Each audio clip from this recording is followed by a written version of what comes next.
बिस्मिल्लाहिर्रहमानिर्रहीम। अस्सलाम वालेकुम। जैकब न्यूज़ सां मां आहियां आबिद अली मंगरियो। पेश आहिनि हिन वक़्त जूं हेडलाइंस। जैकब न्यूज़ पारां जैकबाबाद ऐं भरपासे में हलंदड़ हाउसिंग स्कीम्स बाबति ख़बर हलण ते सिंध बिल्डिंग कंट्रोल अथॉरिटी जो राब्तो। दिलावर टाउन ऐं दुबई टाउन बाबति वज़ाहत। ॿई स्कीमूं मुकम्मल कानूनी करार। जैकब न्यूज़ पारां शहर ऐं वेझड़ाई में हलंदड़ हाउसिंग स्कीम्स बाबति ख़बर हलाई वई हुई त सिंध बिल्डिंग कंट्रोल अथॉरिटी पारां खेनि गैर कानूनी करार ॾींदे कमु बंदि करण जो हुकुम ॾिनो वियो आहे। अहिड़ी ख़बर हलण बाद सिंध बिल्डिंग कंट्रोल अथॉरिटी जे असिस्टेंट डायरेक्टर शौकत अली भंगर राब्तो करे ॿुधायो त दिलावर टाउन ऐं दुबई टाउन जूं समूरियूं कानूनी घुर्जूं पूरियूं आहिनि। खेनि नोटिस जारी कयो वियो हो त हू प्लॉट्स ते ठहंदड़ इमारतुनि जो नक्शो पास कराइनि, जेका पिणु उन्हनि दरख़्वास्त ॾेई छॾी आहे। दिलावर टाउन ऐं दुबई टाउन खे लाॻापियल इदारनि डेप्यूटी कमिश्नर सेप्को सुई गैस ऐं मुख़्तियारकार समेत सभिनी खां NOC मिलियल आहे। शहरी उन्हनि स्कीमनि में बुकिंग करे सघनि था। जैकबाबाद ज़िले जी अहम सियासी शख़्सियत अॻूणो सूबाई वज़ीर मीर नसीर ख़ान खोसो लाॾाणो करे वियो। ठुल्ह जे इलाइक़े मददपुर सां वास्तो रखंदड़ झूनो सियासतदान मीर नसीर ख़ान खोसो डिघो अरसो बीमार रहण बाद कराची जी अस्पताल में लाॾाणो करे वियो। संदसि मड़ एम्बुलेंस वसीले कराची खां आबाणे ॻोठ आणिबो। मरहूम जी जनाज़े नमाज़ सुभाणे 10 वॻे सुबुह जो मददपुर में अदा कई वेंदी। जैकबाबाद में ॿ धार रोड हादसा, 2 ॼणा ज़ख़्मी। दिलमुराद वेझो मोटरसाइकिल जे टक्कर में 14 वर्ष जो फारूक सलाम बिरोही सख़्त ज़ख़्मी थी पियो, जॾहिं त सूमरा शाख वेझो ट्रैक्टर जे टक्कर लॻण सबबि 15 वर्षनि जो नज़ीर अहमद अबड़ो ज़ख़्मी थी पियो। ॿिन्ही ज़ख़्मियुनि खे सिविल अस्पताल आंदो वियो, जिते खेनि तिबी इमदाद ॾिनी वई।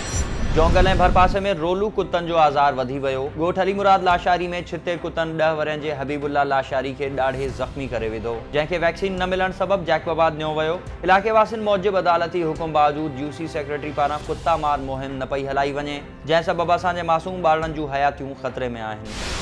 गढ़ी असन वेझो 2 मोटरसाइकिलनि में टक्कर, 2 ॼणा ज़ख़्मी, अस्पताल मुंतकिल। मीरलवाह पुलिस पिकेट वटि 2 मोटरसाइकिलनि में आमो साम्हूं टक्कर थी पियो, जंहिं जे नतीजे में ॻोठ बोदलो भट्टी वासी 15 वर्षनि जो ग़ुलाम मुस्तफ़ा ऐं 18 वर्षनि जो शाज़े भट्टी ज़ख़्मी थी पिया।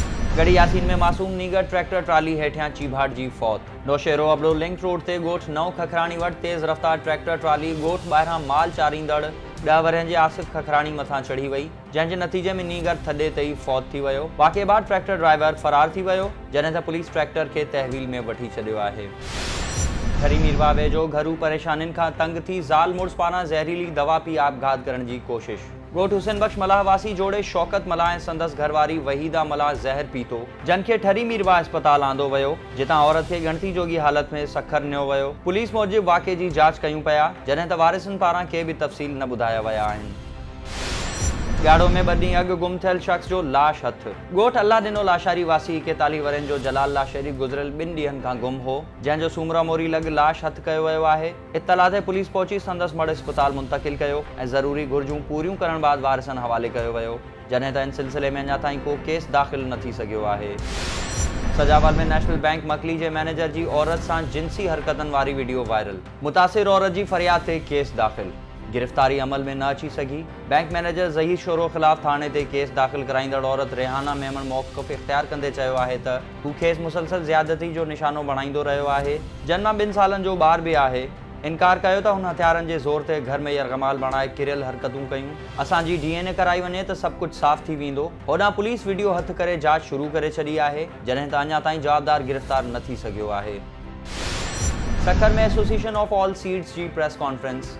सीड कंपनीज़ बाबति अख़्तियार सूबे खे मुंतकिल करण जी मुखालिफ़त। सखर डिवीज़न जे सदर फरमान अली महर, सेठ लड्डूमल, मोहम्मद इक़बाल ऐं ॿियनि प्रेस कॉन्फ्रेंस कंदे चयो आहे त जदीद औज़ारनि ज़रिए चकासण बाद ज़रई फ़सलनि जे ॿिजनि जी पोखी, पैदावार ऐं पैकिंग ताईं जी इजाज़त ॾींदड़ खाते जा अख़्तियार सिंध हवाले करण ते ज़राअत तबाह थी वेंदी, छाकाणि त सिंध सरकार वटि ॿिज खे चकासण लाइ औज़ार ई न आहिनि। ख़ुराक खाते ऐं नैब गॾिजी सखर में कार्रवाई करे खाइण वारी कणक ॿिज लाइ ॾिनी ऐं ॿिज वारी कणक नैब जाली ॾेखारी, जंहिं ते टैग लॻल हुआ।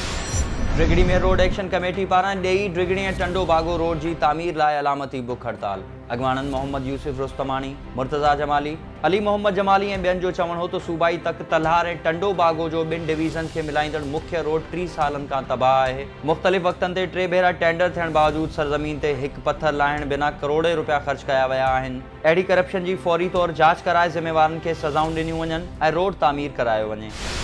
मटियारी में पेटे अलिफ जी चूंडन में धांधली खिलाफ उस्तादन जो एहतजाज। पेटे अलिफ अगवानन अनारुद्दीन शाह, बशीर अहमद खत्री, अकरम आखूंद ऐं ॿियनि जी अगवानी में एहतजाजी रैली कढी वई, जंहिंखे अगवाननि ख़िताब कंदे चयो त अनारुद्दीन शाह पारां मरकज़ी इलेक्शन चेयरमैन ख़िलाफ़ चूंडन में कयल बदउनवानियुनि खे वाइको करण ते खेसि धमकियूं ॾिनियूं पयूं वञनि, जंहिंजी मज़म्मत करियूं था।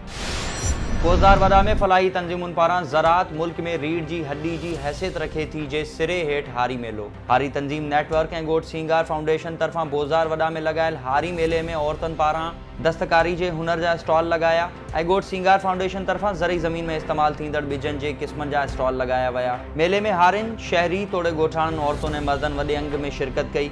मेले जी महिमान ख़ास पीपल्स पार्टी जी मरकज़ी इत्तलात सेक्रेटरी डॉक्टर नफ़ीसा शाह हुई। मेले में हारिन खे ज़राअत बाबति मुख़्तलिफ़ ॼाण पिणु ॾिनी वई।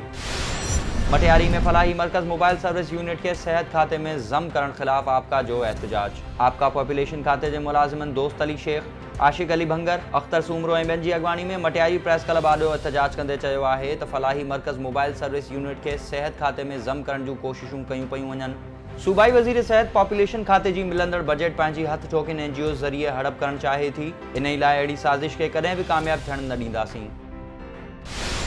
अंडियारे जो प्रेमी जोड़ो 5 महीननि खां दरबदरी जो शिकार। छोकरी जे वारिसनि पारां मुड़ुस ऐं संदसि ॾेरनि ते अगवा जो केस दाख़िल। नगीना ख़ास ख़ैली ऐं इरफान शर 5 महीना अॻु जैकबाबाद अदालत में पसंदि जो परिणो कयो हो। दरबदरी जी ज़िंदगी घारींदड़ जोड़े पारां वीडियो बयान में चयो वियो आहे त जिरगे वसीले धार करे क़तल करण जी कोशिश कई पई वञे। असां मथां कूड़ा केस ख़त्म करे तहफ़ुज़ फराहम कयो वञे।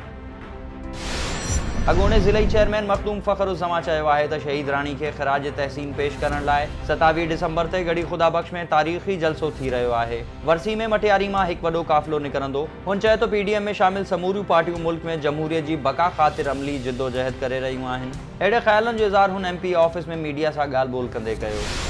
गाहेजा थाणे जी हद ॻोठ इज़त जी वांड में जोनेजा बिरादरी जी 2 धुरियुनि में पुराणे तकरार तां झेड़ो थी पियो। फायरिंग सबबि इलाइक़े में ॾाकाओ, जॾहिं त गोलियूं लॻण सबबि सलीम जोने जो ऐं संदसि पीर सनपी पीरल जोने जो ज़ख़्मी थी पिया, जन खे गाहेजा पुलिस खणाए तालका अस्पताल मदेजी पहुचायो, जिते ज़ख़्मियुनि खे फौरी तिबी इमदाद ॾियण बाद खेनि लाड़काणे मुंतक़िल कयो वियो। ही हुयूं हिन वक़्त ताईं जूं हेडलाइंस। वधीक ख़बरुनि ऐं अपडेट्स लाइ विज़िट कयो असांजी वेबसाइट www.jacobnewsHD.com में फेसबुक ते फॉलो कयो।